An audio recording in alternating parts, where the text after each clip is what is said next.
Hello everyone. आज की इस वीडियो में मैं आपको लिमिट की एप्सिलॉन डेल्टा डेफिनेशन समझाने की कोशिश करूंगा। ये बताऊंगा कि डेफिनेशन आती कहाँ से है और कैसे ये लिमिट के कॉन्सेप्ट से कनेक्ट होती है, राइट। तो सबसे पहले मेरा सजेशन है कि अगर आपको लिमिट का कॉन्सेप्ट क्लियर नहीं है तो आप ऊपर जो सजेशन में लिंक दिख रहा है आप उस पर क्लिक करके वीडियो देख सकते हैं, जिसमें मैंने ये समझाया है कि लिमिट का कॉन्सेप्ट आखिर होता क्या है, उसको ब्रॉडली एक्सप्लेन किया है, राइट। तो आप उसकी हेल्प ले सकते हैं। चलिए आज की वीडियो शुरू करते हैं। यहाँ पर मैंने एक फंक्शन कंसीडर किया है y is equal to F X, जिसका ये ग्राफ येलो कलर से आपको यहाँ दिखाई दे रहा है। साथ साथ मैंने एक चीज़ और कंसीडर की है कि जो इस फंक्शन एफ एक्स की लिमिट है x is equal to A point पर, वो है l, राइट। यानी मैंने कंसीडर किया है कि limit x tends to a of F X is l, correct.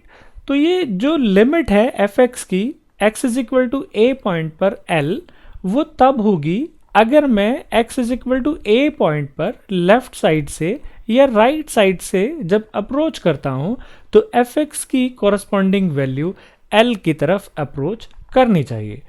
आप इसको कैसे समझ सकते हैं, मैंने लास्ट वीडियो में भी इसको समझाया था कि अगर मान लीजिए, जैसे मैं इसको और बेहतर तरीके से अगर यहाँ पर क्लियर करूँ कि जैसे मान लीजिए x इज इक्वल टू ये कोई पॉइंट है जो l की a की लेफ्ट साइड में है और इसके कॉरस्पॉन्डिंग जो y है वो अप्रोक्सीमेटली यहाँ होगा, जो l से मुझे अभी दूर दिखाई दे रहा है। अभी मैं और a के नज़दीक गया और मैंने उसके कॉरस्पॉन्डिंग y की वैल्यू निकालने की कोशिश की, तो जो उसके कॉरस्पॉन्डिंग y की वैल्यू आएगी वो और l के पास आ गई।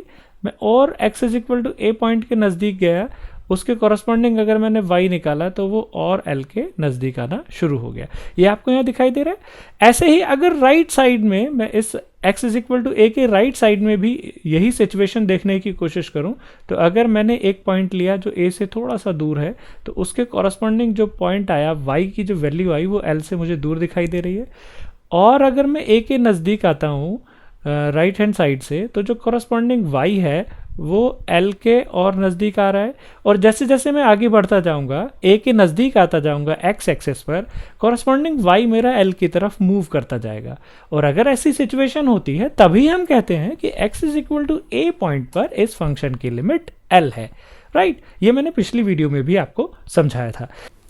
अब इसी कॉन्सेप्ट को मैं एक और तरीके से आप लोगों को एक्सप्लेन करता हूँ, ध्यान से समझने की कोशिश कीजिएगा। मान लीजिए जो ये L पॉइंट है, जो L लिमिट है, इसके आसपास मैंने एक इंटरवल कंसीडर किया, सपोज यहाँ से यहाँ तक, राइट। और अगर इसके कॉरस्पॉन्डिंग x का भी एक ऐसा इंटरवल एग्जिस्ट कर रहा है, सपोज आप ये देख सकते हैं यहाँ से यहाँ तक, जिसके बीच के सभी पॉइंट्स पर अगर मैं एफ एक्स की वैल्यू निकालूं या कहीं y की वैल्यू निकालूं तो वो जो हमारा गिवन इंटरवल था l का, उसी के अंदर सारी वैल्यूज आ रही हैं। और अगर मैं इस अपने l वाले इंटरवल को श्रिंक करता जाऊं, छोटा करता जाऊं, मान लीजिए अब मैंने एक नया इंटरवल ले लिया इन दोनों पॉइंट्स के बीच में, यहाँ से यहाँ के बीच में, तो अगर अब भी इसके कॉरस्पॉन्डिंग x का कोई इंटरवल एग्जिस्ट कर रहा है जिसके बीच के सभी पॉइंट्स पर अगर f(x) निकाला जाए तो वो अभी भी जो हमारा गिवन इंटरवल है इसी के बीच में आता रहे, और हम इस l वाले इंटरवल को जितना चाहे श्रिंक करते जाएं, कॉरस्पॉन्डिंग x का हमेशा कोई इंटरवल ऐसा एग्जिस्ट करता जाए जिसके सभी पॉइंट्स पर f(x) की वैल्यू इस गिवन L वाले इंटरवल में आती जाए, तो हम ये कह सकते हैं कि f(x) जो फंक्शन है उसकी x is equal to a point पर लिमिट L होगी।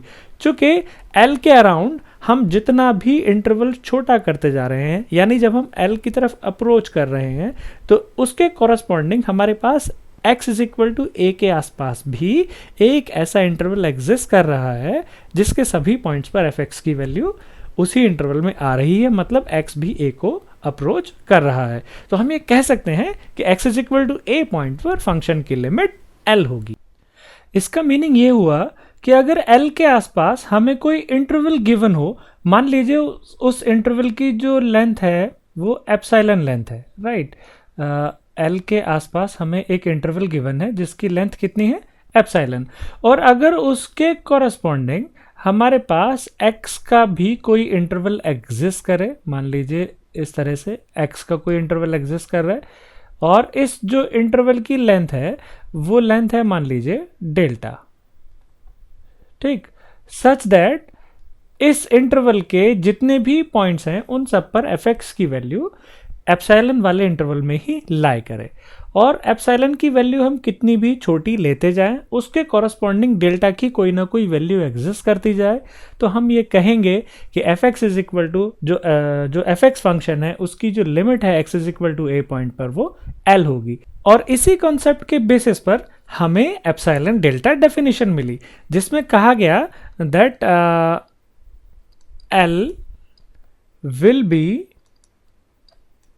will be the limit of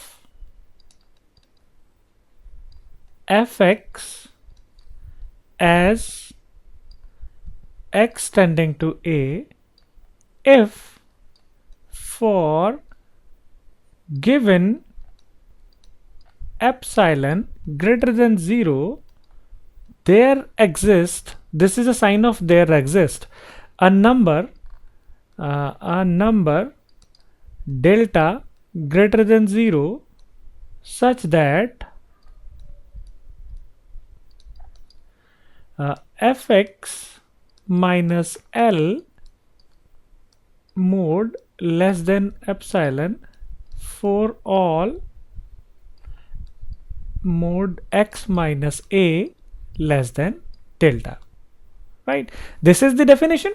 और अब आप इसको समझ सकते हैं कि किसी भी गिवन एप्सिलॉन ग्रेटर देन 0 के लिए एक ऐसा डेल्टा लेंथ का इंटरवल x के अराउंड एग्जिस्ट करना चाहिए सच दैट उसके जितने भी x हैं, उस इंटरवल में लाई करने वाले जितने भी x हैं, उसके कॉरस्पॉन्डिंग जो भी fx हो उनका डिफरेंस l से कितना होना चाहिए, एप्सिलॉन से कम होना चाहिए, यानी इस इंटरवल में लाई करने चाहिए, right. So this is epsilon delta definition, जिसको अब आप आसानी से समझ सकते हैं, राइट। चलिए अब इस डेफिनेशन पर मैं आपको एक एग्जांपल कराऊंगा जिससे आपको ये क्लैरिटी होगी कि इस डेफिनेशन का यूज करके आप कैसे प्रूव करते हैं कि एल ही एफ एक्स फंक्शन की गिवन लिमिट होगी।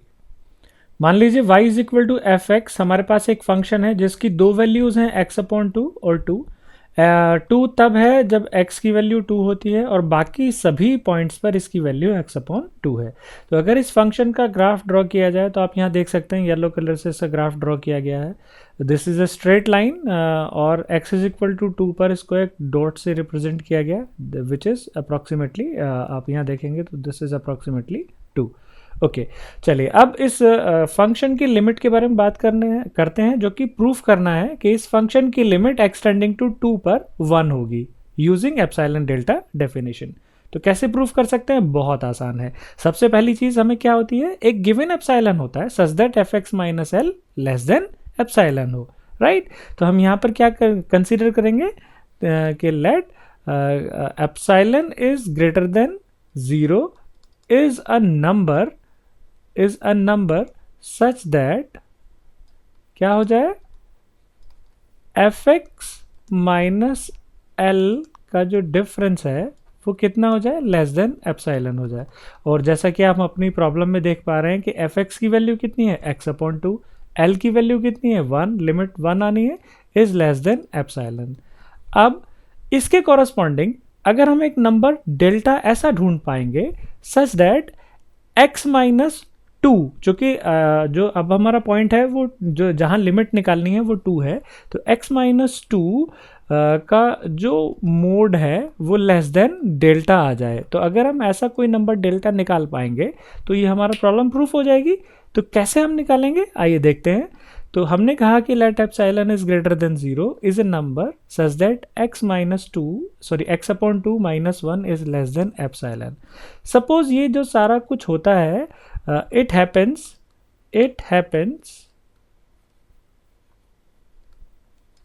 for all x minus 2 is less than delta। और ये सारी चीज हमने क्या की है, अपनी तरफ से लेट की है, ठीक। मैं इसको लेट करके चल रहा हूं और बाद में दिखाऊंगा कि ये जो मैंने लेट किया है ये सही है, this is a right choice, ठीक। तो I have taken x minus 2 less than delta. अब अगर मैं इसको दोनों तरफ 2 से डिवाइड करूं तो क्या होगा? ये मैं 2 से डिवाइड क्यों कर रहा हूँ ये मैं इसको लेटर ऑन आपको समझाऊंगा, अगले स्टेप में आपको क्लियर करूंगा। तो फिलहाल क्या है, 2 एक पॉजिटिव नंबर है तो मैं मोड के अंदर डायरेक्टली डिवाइड कर सकता हूँ। तो ये कितना हो जाएगा? x/2, यहाँ हो जाएगा 1 और राइट हैंड साइड में क्या हो जाएगा? Less than Δ/2। और अब आप अगर देखें इक्वेशन 1 को और जो हमारी अभी की सिचुएशन है इसकी लेफ्ट हैंड साइड दोनों की सेम है, यानी मैं क्या कंसीडर कर सकता हूँ? This implies I can take Δ/2 equals to epsilon, और मैं क्या लिख सकता हूँ कि delta is equal to 2 epsilon, right. और आपको क्या दिखाना था?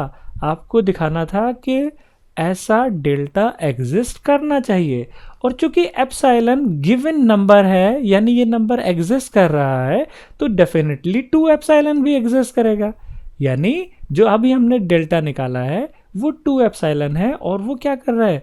ऑब्वियसली एग्जिस्ट कर रहा है, चूंकि एप्सिलॉन एग्जिस्ट कर रहा है तो 2 एप्सिलॉन भी एग्जिस्ट कर रहा है। इट मीन्स व्हाट कि हमने इस गिवन एप्सिलॉन जिसके लिए fx minus L less than epsilon था, एक ऐसा नंबर डेल्टा निकाल दिया जिसके लिए x-2 क्या है? इज लेस देन डेल्टा है।